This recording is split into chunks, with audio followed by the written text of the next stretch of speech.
இந்த நாளுக்கான அனுதின தியானத்துக்கு வசனம் எபிரேயர் 11ஆம் அதிகாரம் 33ஆம் வசனம்.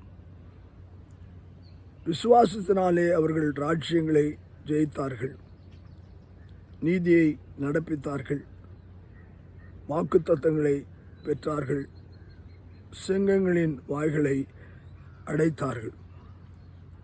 இதற்கு தலைப்பு நான் சொல்ல விரும்புவது ஃபெய்த் கான்கர்ஸ், விசுவாசம் ஜெயிக்கிறது.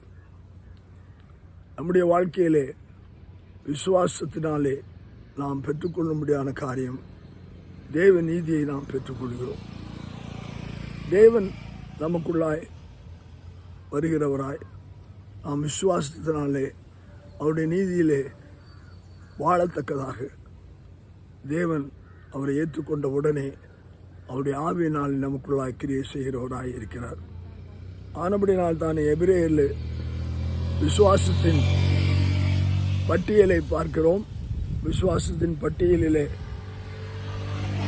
இந்த காரியங்களை நாம் பார்க்கிறோம். ராஜ்யங்களை நாம் விசுவாசத்தினாலே ஜெயிக்க முடியும். ஒரு கிறிஸ்தவன் ஒரு பகுதியிலே வாழும்போது அவன் விசுவாசத்தினாலே அந்த பகுதியில் இருக்கும்படியான அந்த பொல்லாங்கன் செய்யும்படியான அந்த ஆயுதங்களை எதிர்த்து நிற்கத்தக்கதாக அவனுக்கு விரோதமாக எழும்பும்படியான காரியங்களை அவன் மேற்கொள்வதற்கு அது பலனாய் இருக்கிறது. அவன் வெற்றி கொள்கிறவனாய் இருக்கிறான். இதை பார்க்கும்போதுதான் நாம் அந்த பகுதியிலே ஜெயம் கொள்ளுகிறவர்களாய் இருக்கிறோம். அடுத்தபடியாக நம்முடைய வாழ்க்கையிலே வாக்குத்தத்தங்கள் ஆண்டவர் கொடுத்திருக்கிறார். இந்த நாளின் வாக்குத்தத்தமாக நாம் இதை எடுத்துக்கொள்ளலாம்.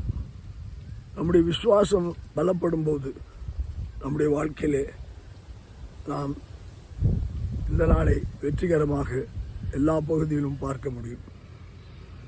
அது மட்டுமல்ல, சிங்கங்கள் என்று சொல்லும்போது நமக்கு விரோதமாக எழும்பும்படியான எதிரிகள், அந்த எதிரிகளை என்ன செய்யலாம் என்று பார்க்கும்போது வாய்களை அடைக்கலாம். வாய்களை அடைக்கலாம்.